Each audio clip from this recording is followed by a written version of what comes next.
Hey friends, welcome back to the channel. Today we're diving into a serious education crisis unfolding in Kenya.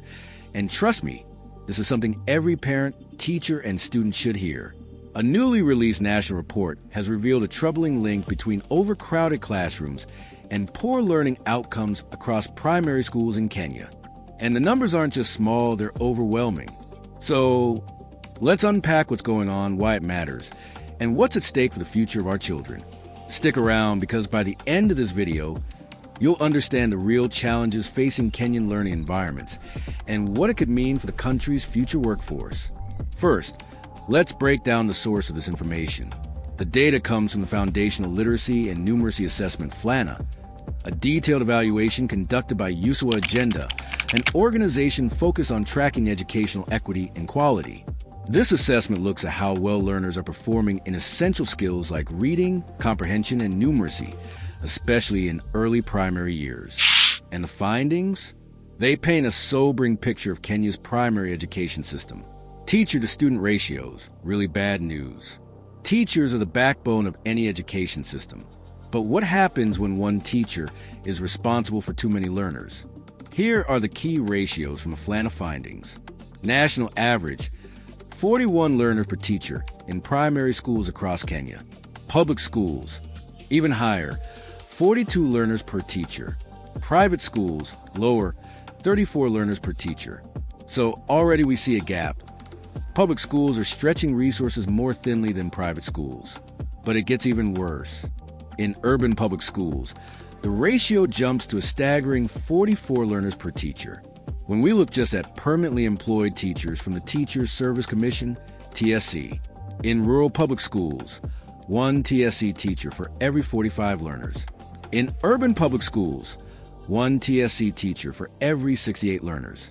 Nationally, one TSC teacher for every 53 learners.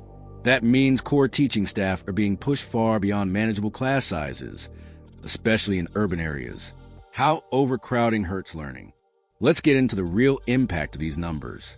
Imagine being a teacher with 68 learners in one class, some struggling with basics, others falling behind completely. Now try giving each learner the attention they need. Tough, right? According to the FLANA report, this strain is directly reflected in learning outcomes. Grade 3 reading. Girls slightly outperform boys. 42.1% of girls can read and understand a grade 3 level English story. 40.1% of boys can do the same. Grade 3 numeracy. Boys in public schools. 20.8% can solve appropriate numeracy tasks. Girls, 20.7%. In refugee community schools, even lower. Boys, 9%. Girls, just 4.6%. Grade 4 performance overall. Only 49.6% can read and understand a grade 3 level English story. Only 33.8% can solve grade 3 level numeracy problems. And only 29.8% of learners can do both. That means more than half of learners in grade 4 are not mastering basic literacy and numeracy skills, which they should have solidified by then. Worse still, by grade 6. Things don't get better as kids go up the grades. By grade 6, 34.9% cannot read and comprehend a grade 3 level English story. 42.5% cannot solve basic numeracy problems. Almost half, 49.9%, cannot do either. This means nearly 1 in every 2 grade 6 learners is falling behind both literacy and numeracy, fundamental building blocks for future education and life success. Disparities based on school type. The data also reveal big gaps based on school context. Private schools have smaller class sizes. On average, a grade 6 class has 10 fewer learners than a similar class in a public school. Refugee community schools, however, face the worst overcrowding. Classes are nearly 3 times larger than typical Kenyan classes, and almost 4 times larger than private schools. These inequalities aren't just numbers. They show how learning experiences vary dramatically depending on where a child goes to school. ECDE and special needs worries. The FLANA report didn't just focus on primary grades. It also looked at early childhood development education, ECD, early childhood classes, public ECD classrooms, 35 learners per teacher, private ECD classrooms, 22 learners per teacher. Rural ECDE, 35 learners per teacher. Urban ECDE, 34 learners per teacher. So, even the youngest learners are packed into large groups, making it harder for teachers to lay a strong foundation. And for learners with special needs, things are even tougher. Many schools lack qualified specialized personnel, adequate infrastructure, and appropriate learning materials. As a result, nearly 3 in every 10 head teachers say inadequate government funding is the biggest barrier to quality special needs education. What the government says. Of course, the government isn't ignoring these challenges, at least officially.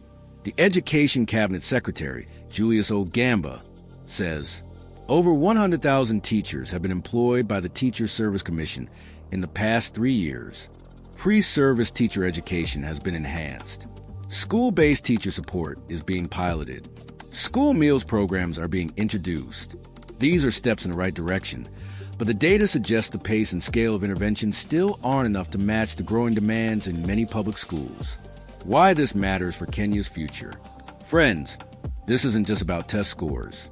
Poor foundational learning effects, future workforce readiness, economic growth and competitiveness, social mobility and poverty reduction, equity for girls, rural learners, and marginalized communities.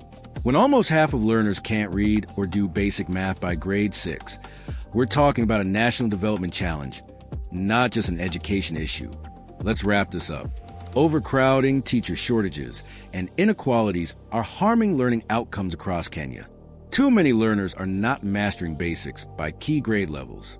Improvements are happening, but not fast enough. But you know what? Awareness is the first step toward change. So here's what you can do. Share this video with teachers and parents. Tag education advocates and policymakers. Start conversations in your community about investment in classrooms, teachers, and support systems. Because every child deserves a fair shot at quality education, and we all have a role to play. If you found this video eye-opening, hit like, subscribe, and hit the notification bell icon for more education insights. Comment below. What's one change you think Kenya's schools need most? Thanks for watching, and I'll catch you in the next one.